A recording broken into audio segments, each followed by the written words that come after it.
मेरे प्रिय आत्मन, रुकिए। इससे पहले कि आप अपने दिन की शुरुआत करें, इससे पहले कि आप अपने शरीर पर एक बूंद भी पानी डालें, मेरी बात को गहरे ध्यान से सुनें। आप एक बहुत बड़ी भूल कर रहे हैं, और यह भूल कोई छोटी मोटी भूल नहीं है। यह जीवन और मृत्यु के बीच का चुनाव है। आप रोज सुबह उठते हैं, गीजर का बटन दबाते हैं और उस गर्म भाप से भरे हुए पानी को अपने शरीर पर उड़ेल लेते हैं। आपको लगता है कि आप स्नान कर रहे हैं, आपको लगता है कि आप खुद को साफ कर रहे हैं। नहीं, आप खुद को मिटा रहे हैं। आप अपने ही हाथों से अपनी उस जीवनी शक्ति का गला घोट रहे हैं जो प्रकृति ने आपको उपहार में दी है। यह गर्म पानी का स्नान, जिसे आप सुविधा कहते हैं, जिसे आप आराम कहते हैं, यह असल में एक मीठा जहर है। यह एक धीमी आत्महत्या है। आज मैं आपको जगाने आया हूं। मैं उस नींद को तोड़ने आया हूं जो सदियों से आपकी आंखों पर, आपकी त्वचा पर और आपकी आत्मा पर जमी हुई है। आप जिस शरीर को लेकर चल रहे हैं, क्या आपने कभी गौर किया है कि यह दिन ब दिन कमजोर क्यों होता जा रहा है?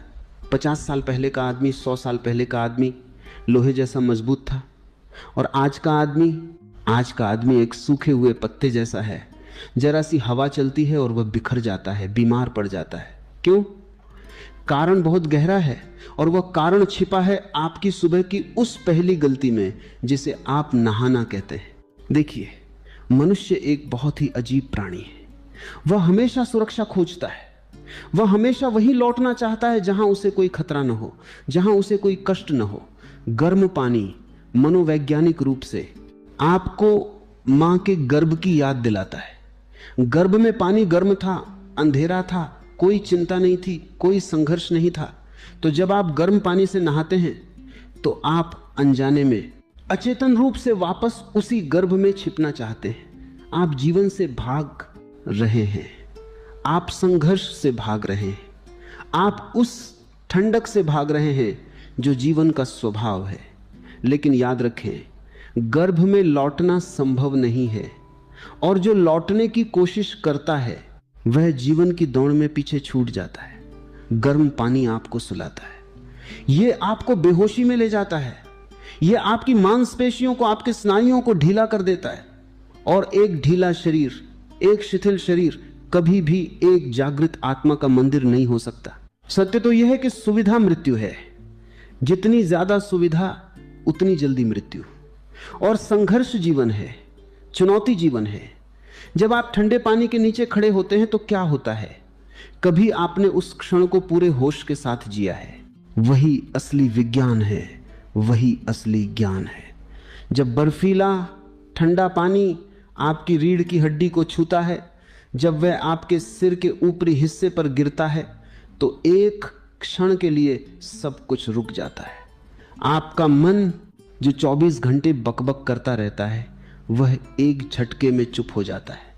उस एक क्षण में आप न तो अतीत में होते हैं न भविष्य में, आप सिर्फ अभी में होते हैं, वर्तमान में।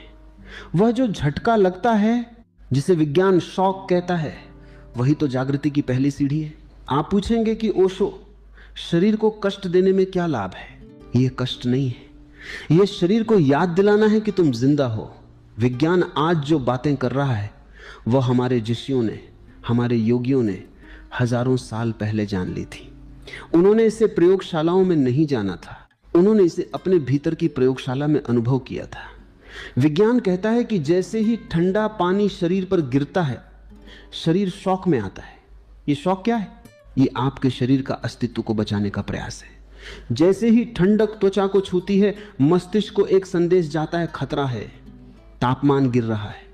और उस खतरे को भांपते ही शरीर अपनी सारी खोई हुई शक्तियों को जगा देता है। आपके भीतर एक बहुत बड़ी सेना सो रही है। विज्ञान उसे इम्यूनिटी या रोग प्रतिरोधक क्षमता कहता है। मैं उसे आपके भीतर का प्राण रक्षक कहता हूं। जब तक आप गर्म पानी से नहाते रहेंगे, रजाई में दुबके रहेंगे, ये सेना सोती रहेगी।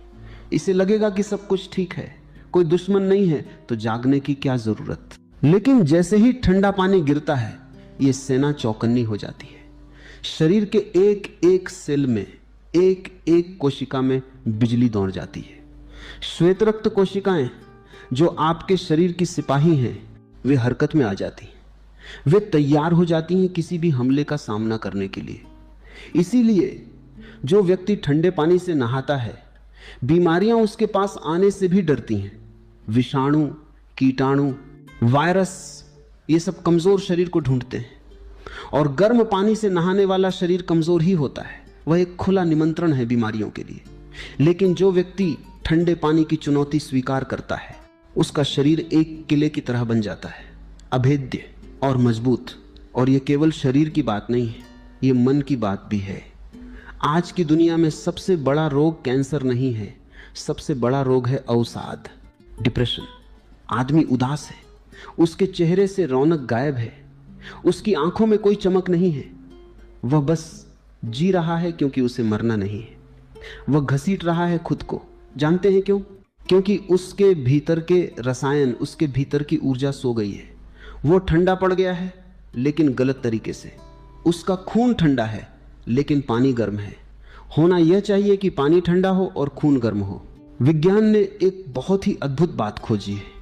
वह कहते हैं कि ठंडे पानी का स्नान आपके मस्तिष्क में एक विशेष रसायन को पैदा करता है, जिसे नोरा एड्रेनालाइन कहते हैं। नाम में क्या रखा है, आप बस इतना समझें कि यह उल्लास का रसायन है। यह वह तत्व है जो उदासी को, सुस्ती को और मन के अंधेरे को काट देता है। क्या आपने कभी किसी ऐसे व्यक्ति को देखा है जो बर्फीले झरने के नीचे खड़ा हो और डिप्रेशन की बातें कर रहा हो? यह संभव ही नहीं। जब ठंडा पानी गिरता है तो डिप्रेशन टिक ही नहीं सकता। उस समय अस्तित्व का संकट इतना बड़ा होता है कि मन अपनी छोटी मोटी चिंताओं को भूल जाता है। पत्नी ने क्या कहा, बॉस ने क्या कहा, कल क्या होगा, पैसे कम हैं, ये सारी चिंताएं उस ठंडे पानी की धार में बह जाती हैं। बचता है तो सिर्फ एक शुद्ध चैतन्य, एक शुद्ध होश, और उस होश में ही आनंद है। गर्म पानी आपको अतीत से जोड़ता है, वह आपको सुलाता है, वह आपको सपनों में ले जाता है। ठंडा पानी आपको वर्तमान में पटक देता है, और जीवन केवल वर्तमान में है। जो लोग कहते हैं कि हमें ठंड लगती है, हम सहन नहीं कर सकते, वे दरअसल अपनी कमजोर इच्छा शक्ति की घोषणा कर रहे हैं। वे कह रहे हैं कि हम में इतना भी साहस नहीं है कि हम 5 मिनट के लिए अपनी त्वचा की थोड़ी सी असुविधा को बर्दाश्त कर सकें। और जो व्यक्ति पानी की ठंडक बर्दाश्त नहीं कर सकता, वह जीवन के तूफानों को क्या बर्दाश्त करेगा? वह तो टूट ही जाएगा। इस बात को और गहराई से समझें।